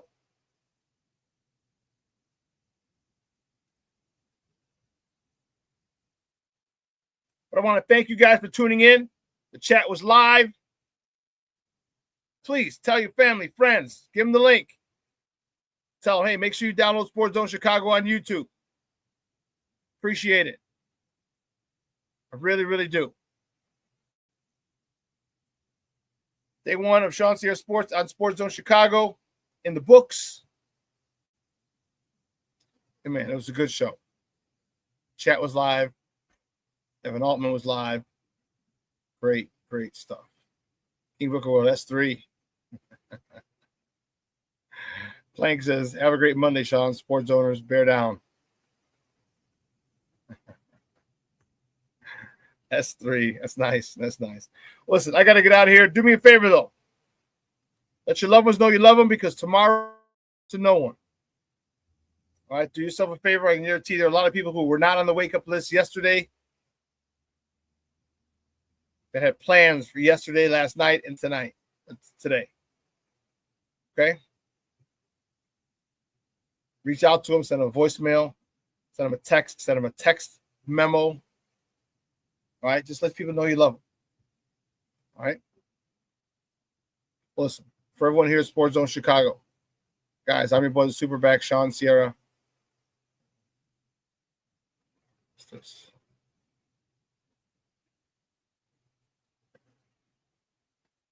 I'm your boy, the SuperBack, Shawn Sierra. Guys, have a phenomenal day. A phenomenal day. And get out there, enjoy this weather. Get out there. It's going to be 83, 84. Here we go. High of 83 out here in Orland. 86 tomorrow. So get out there and do it, baby. And enjoy. Hey, if you're out there, make sure you put on sunscreen. And don't come back looking like a lobster. All right, for everyone here at Sports Zone Chicago, guys, I'm your boy, the SuperBack, Shawn Sierra. That's the new one. Yep. I'm your boy, Shawn Sierra. Have a phenomenal day. I will see you on Wednesday. Your boy is out.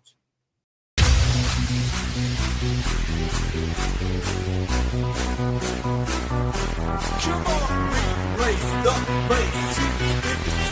Get ready for the top and after the drop.